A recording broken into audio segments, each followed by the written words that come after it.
Pada ayat Al-Quran itu, Allah menjelaskan bahwa kedatangan Al-Quran adalah untuk membawa kebenaran dan juga membenarkan apa yang ada pada kitab sebelumnya yang kurang sempurna.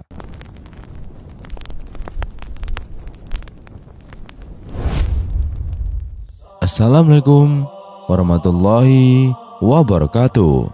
Sahabat beriman yang dirahmati Allah Subhanahu wa Ta'ala, Al-Quran merupakan kitab suci umat Islam, dan kitab suci ini diturunkan oleh Allah Subhanahu wa Ta'ala melalui malaikat Jibril. Al-Quran juga menjadi pedoman bagi semua umat Islam dalam menjalani kehidupan ini. Dengan Al-Quran, maka hidup yang dijalaninya bisa lebih terarah dan terhindar dari perbuatan dosa. Namun, peristiwa turunnya Al-Quran mungkin jarang ada yang mengetahuinya. Tapi jangan khawatir sahabat, pada video kali ini kita akan membahas lebih jauh tentang peristiwa turunnya Al-Quran. Namun, sebelum membahas peristiwa turunnya Al-Quran, alangkah baiknya kita membahas tentang pengertian Al-Quran itu sendiri.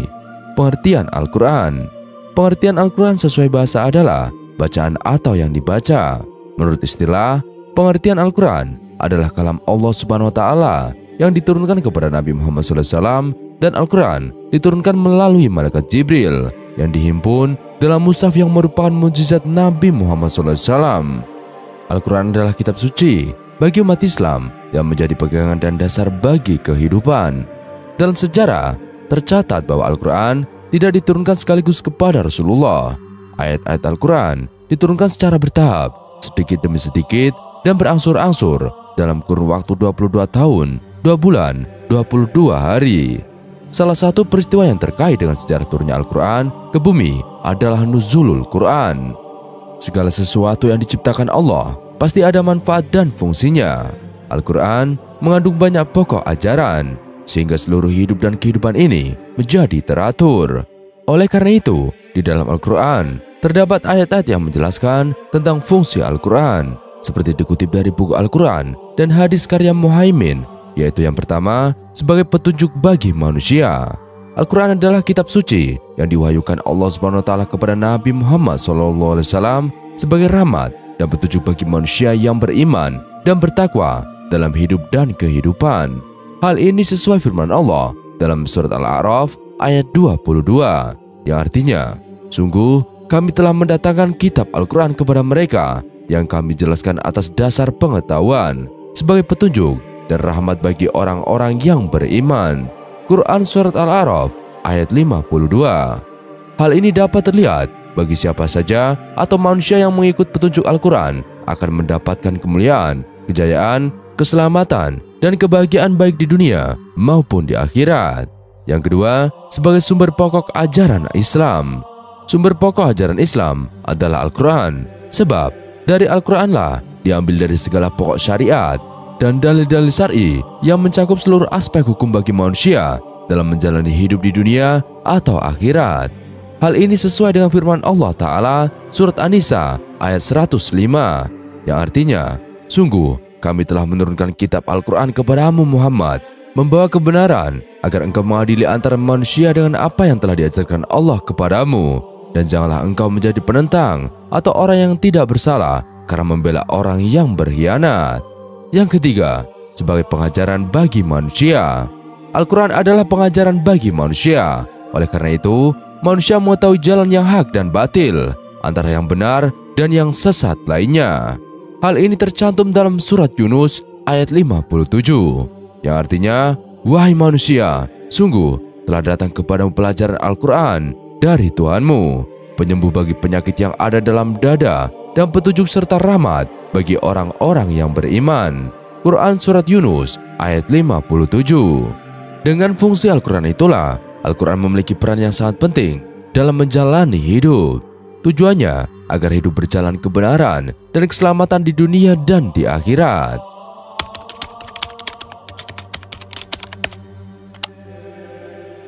Ayat Al-Quran pertama yang turun adalah surat Al-Alaq ayat 1 sampai 5.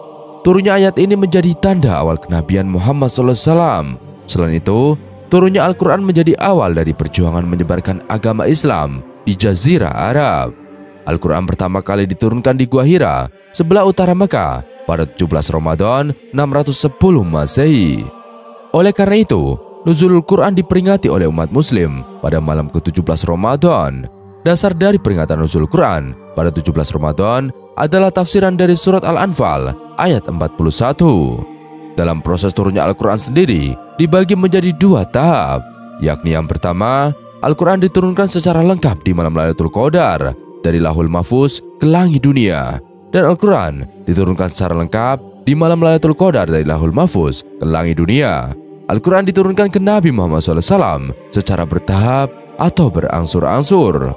Turunnya Al-Quran dibagi lagi ke dalam dua periode, yakni periode Mekah yang disebut dengan ayat Makkiyah dan periode Madinah yang dikenal dengan ayat Madaniyah. Selama periode Mekah, pada umumnya ayat yang diturunkan berisi tentang akidah atau paham terkait keimanan atau tauhid atau dasar ajaran agama Islam. Pada periode ini, terdapat 86 surat yang diturunkan selama 12 tahun 5 bulan. Sedangkan ayat turun di Madinah umumnya berkaitan dengan muamalah atau hubungan manusia sebagai makhluk sosial, syariat atau aturan dalam kehidupan Islam dan hukum Islam. Pada periode setelah hijrahnya Nabi Muhammad SAW ini, terdapat 28 surat yang diturunkan dalam kurun waktu 9 tahun 9 bulan. Ayat Al-Quran yang terakhir diturunkan adalah surat Al-Maidah ayat 5. Yang kedua, usai diturunkan ke langit dunia, Al-Quran diturunkan ke Nabi Muhammad SAW secara bertahap melalui malaikat Jibril. Al-Quran diturunkan oleh Allah Subhanahu wa Ta'ala melalui malaikat Jibril kepada Nabi Muhammad SAW. Ayat yang pertama kali diturunkan pada Rasulullah adalah surat Al-Alaq ayat 1-5 saat berada di Gua Hira pada tahun 610 Masehi. Turunnya surat Al-Alaq ayat 1-5 menjadikan awal kenabian Muhammad SAW. Selain itu, waktu turunnya Al-Quran juga menjadi awal penyebaran agama Islam. Saat itu, Nabi Muhammad SAW sedang menyepi untuk menenangkan hati. Pada saat wahyu pertama ini turun, Rasulullah Muhammad SAW tidak bisa membaca. Oleh karena itu, Allah memerintahkan Nabi Muhammad SAW untuk membaca melalui surat Al-Alaq. Bacalah dengan menyebut nama Tuhanmu yang menciptakan. Dia telah menciptakan manusia dari segumpal darah. Dan bacalah, dan Tuhanmu lah yang maha pemurah, yang mengejar manusia dengan perantaraan kalam. Dia mengejar kepada manusia apa yang tidak diketahuinya. Firman Allah Ta'ala dalam surat Al-Alaq ayat 1-5, ayat Al-Quran yang pertama kali diturunkan. Surat Al-Alaq ayat 1-5 juga menjadi penanda diangkatnya Nabi Muhammad SAW sebagai Nabi dan Rasul. Setelah ayat ini, Al-Quran turun secara bertahap. Total Al-Quran turun selama kurang lebih 23 tahun. Setiap ayat diturunkan menyesuaikan dengan problematika sosial, krisis sosial, keagamaan, kisah-kisah para nabi terdahulu, hingga hikmah yang terjadi di masa Nabi. Peristiwa Nuzulul Quran adalah peristiwa bersejarah dalam agama Islam. Nuzulul Quran adalah proses turunnya Al-Quran dalam menyempurnakan ajaran Islam sebagai petunjuk umat manusia. Selain itu, sejarah turunnya Al-Quran dibagi menjadi dua periode, yaitu periode Mekah atau sebelum hijrahnya Nabi dan Madinah atau setelah hijrah. Al-Quran pertama kali diturunkan di Gua Hira dan sebelah utara Mekah pada 17 Ramadan 610 Masehi. Selama periode Mekah, pada umumnya ayat yang diturunkan berisi tentang akidah atau paham terkait keimanan.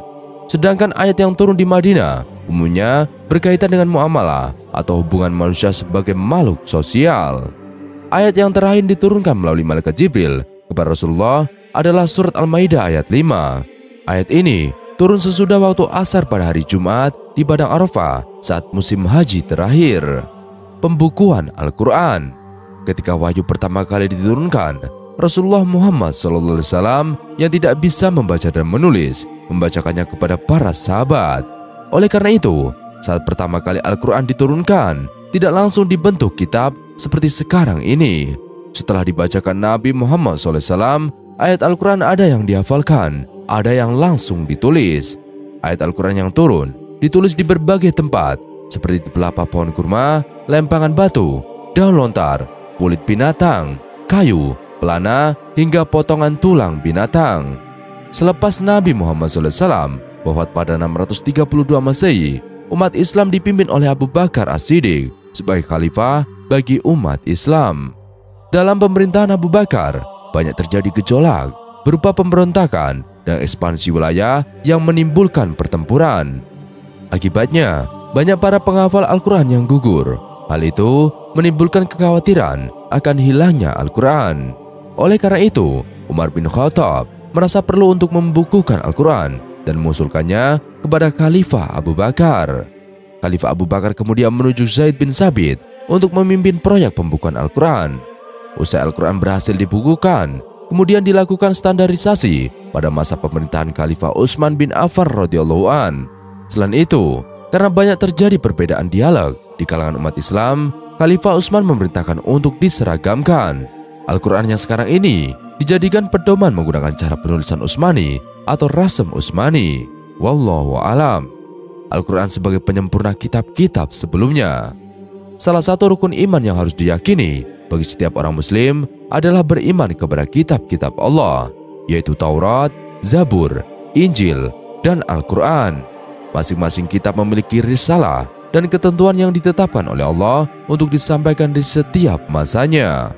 Taurat disampaikan oleh Nabi Musa alaihissalam, Zabur disampaikan oleh Nabi Daud alaihissalam, Injil disampaikan oleh Nabi Isa alaihissalam, dan Al-Quran disampaikan oleh Nabi Muhammad SAW yang menjadi pedoman umat Islam hingga akhir zaman.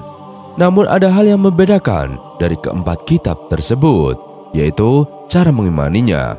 Cara mengimani Zabur, Taurat, dan Injil adalah percaya keberadaannya. Percaya bahwa semua kitab itu adalah kitab-kitab Allah. Namun orang muslim tidak diwajibkan untuk percaya isinya. Berbeda dengan Al-Quran, cara mengimaninya adalah percaya keberadaannya dan juga percaya dengan isinya. Bahkan hal ini yang kemudian menimbulkan pertanyaan bagi orang-orang non-muslim. Kenapa orang Islam tidak mempelajari kitab Taurat dan Injil yang juga di dalamnya terkandung petunjuk dan cahaya? Apa gerangan yang kemudian membuat keempat kitab yang Allah turunkan kepada masing-masing utusannya untuk disampaikan justru berbeda-beda cara mengimaninya? Al-Quran memiliki keistimewaan tersendiri, diantaranya terjaga keasliannya hingga akhir zaman dan sebagai penyempurna kitab-kitab terdahulu. Dibandingkan dengan kitab suci lainnya, kandungan Al-Quran tergolong lengkap dan menyediakan pedoman-pedoman dasar yang nantinya akan menjadi pedoman hidup bagi umat Islam dalam kehidupan sehari-hari untuk menjawab seluruh problematika kehidupan manusia yang ada. Susunan bahasa yang indah dan sastrawi juga menjadi mukjizat tersendiri bagi Al-Quran. Sebagai firman Allah Ta'ala dalam Quran Surat Al-Maidah ayat 48, "Dan kami telah turunkan kepadamu Al-Quran dengan membawa kebenaran, membenarkan apa yang sebelumnya, yaitu kitab-kitab yang diturunkan sebelumnya dan batu ujian terhadap kitab-kitab yang lain itu." Pada ayat Al-Quran itu, Allah menjelaskan bahwa kedatangan Al-Quran adalah untuk membawa kebenaran dan juga membenarkan apa yang ada pada kitab sebelumnya yang kurang sempurna. Di antara contoh konkret yang disempurnakan Al-Quran dari kitab sebelumnya, yaitu Al-Quran menyempurnakan dari sisi hukum, jumlah ayat, dan keterangan yang tidak dijelaskan dalam kitab-kitab sebelumnya. Pada zaman Nabi Isa alaihissalam, ada pengharaman untuk mengkonsumsi lemak hewan. Namun, di dalam Islam kemudian setelah datanya Al-Quran, mengkonsumsi lemak hewan menjadi diperbolehkan asalkan halal. Ada juga hukum sebelum Al-Quran bahwa sesuatu itu diperbolehkan, namun setelah kedatangan Al-Quran menjadi tidak boleh dan kemudian diganti dengan hukum yang lain. Jadi Allah Subhanahu wa Ta'ala menyempurnakan hukum kitab-kitab sebelumnya dari berbagai sisi, seperti dari sisi isi maupun keindahan gaya bahasanya, sebagaimana dijelaskan dalam surat Hud ayat 1 dan Quran Yunus ayat 1.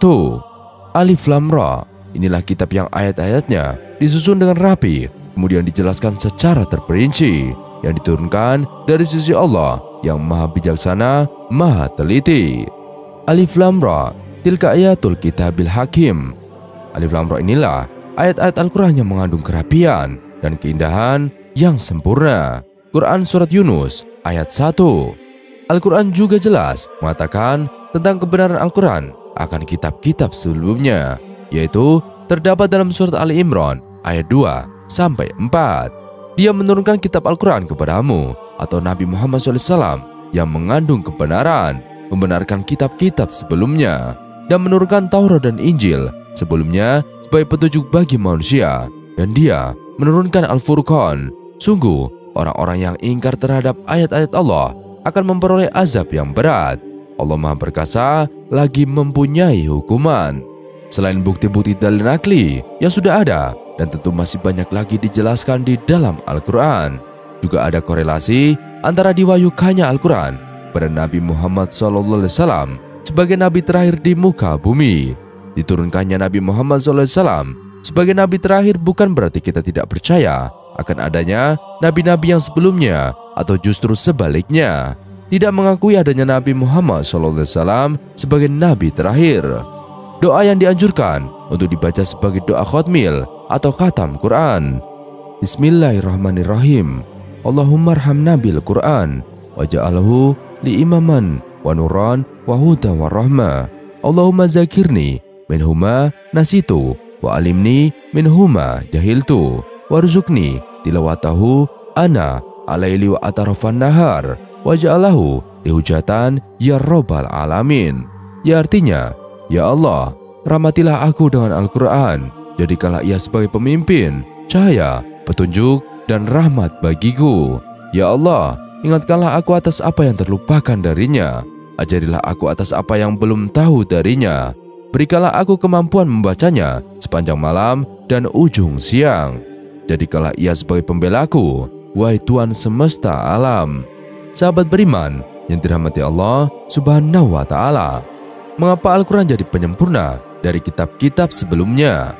Mengutip buku pengantar studi Al-Quran oleh Abdul Hamid LCMA, pengertian Al-Quran bagi umat Islam adalah kalam Allah yang diwahyukan kepada Nabi Muhammad SAW melalui perantara malaikat Jibril selama kurang lebih 30 tahun. Adapun kata Al-Quran sendiri memiliki perbedaan makna di antara para ulama. Dalam buku tersebut dijelaskan bahwa secara etimologi, kata Al-Quran merupakan bentuk masdar dari kata qara'a, yang artinya yaitu bacaan.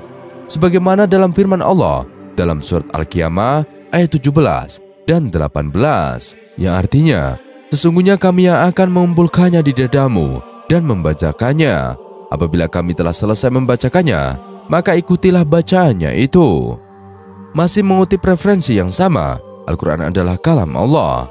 Namun tidak semua kalam Allah disebut Al-Quran. Misalnya, kitab-kitab terdahulu seperti kitab Zabur yang diturunkan kepada Nabi Daud alaihissalam, Taurat yang diturunkan kepada Nabi Musa alaihissalam, atau Injil yang diturunkan kepada Nabi Isa alaihissalam.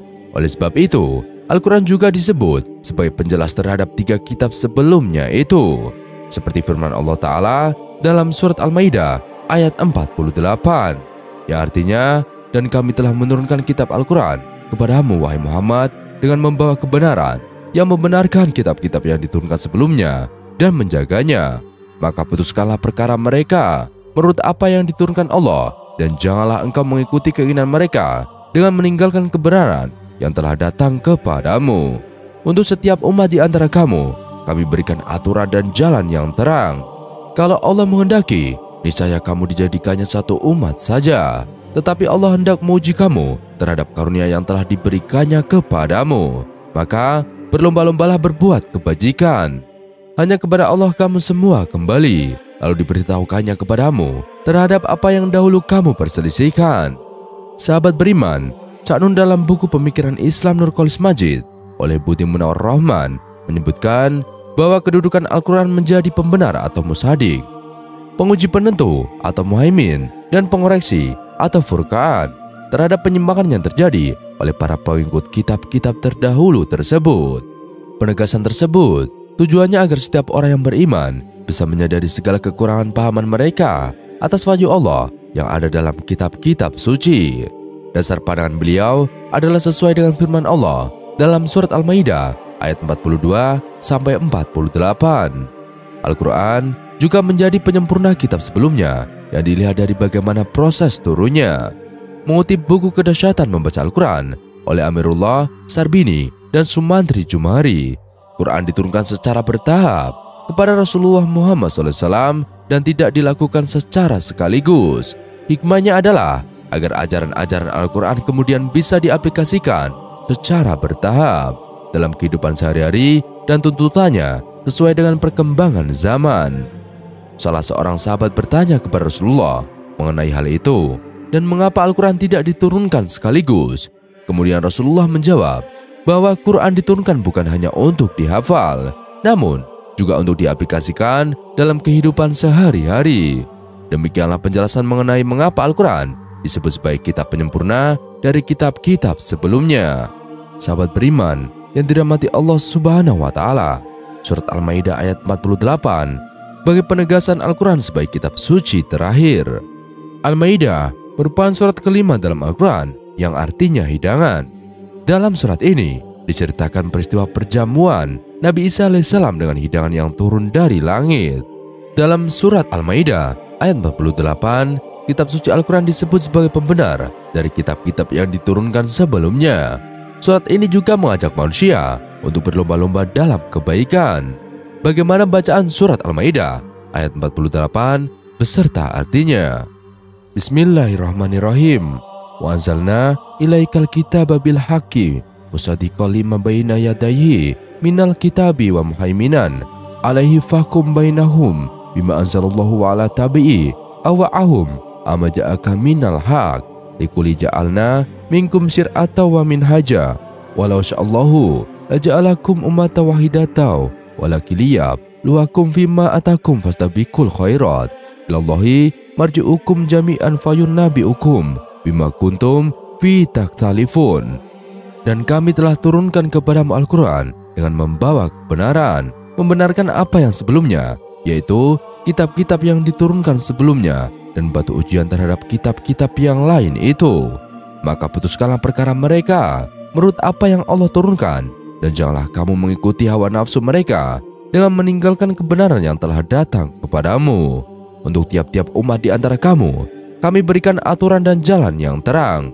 Sekiranya Allah menghendaki, niscaya kamu dijadikannya satu umat saja. Tetapi Allah hendak menguji kamu terhadap pemberiannya kepadamu. Maka berlomba-lombalah berbuat kebajikan. Hanya kepada Allah lah kembali kamu semuanya. Lalu diberitahukannya kepadamu apa yang telah kamu perselisihkan itu. Isi kandungan surat Al-Maidah ayat 48. Banyak isi kandungan yang dimiliki satu ayat Al-Maidah ini, mulai dari turunnya Al-Quran sebagai kitab terakhir hingga perintah-perintah Allah Subhanahu wa Ta'ala. Yang pertama, turunnya Al-Quran sebagai kitab suci terakhir. Menurut tafsir Kementerian Agama RI, dalam surat Al-Maidah ayat 48 dijelaskan di dalamnya Al-Quran adalah kitab samawi terakhir yang membawa kebenaran serta membenarkan kitab sebelumnya, dan Al-Quran merupakan kitab yang terpelihara dengan baik sehingga tidak akan mengalami perubahan atau pemalsuan.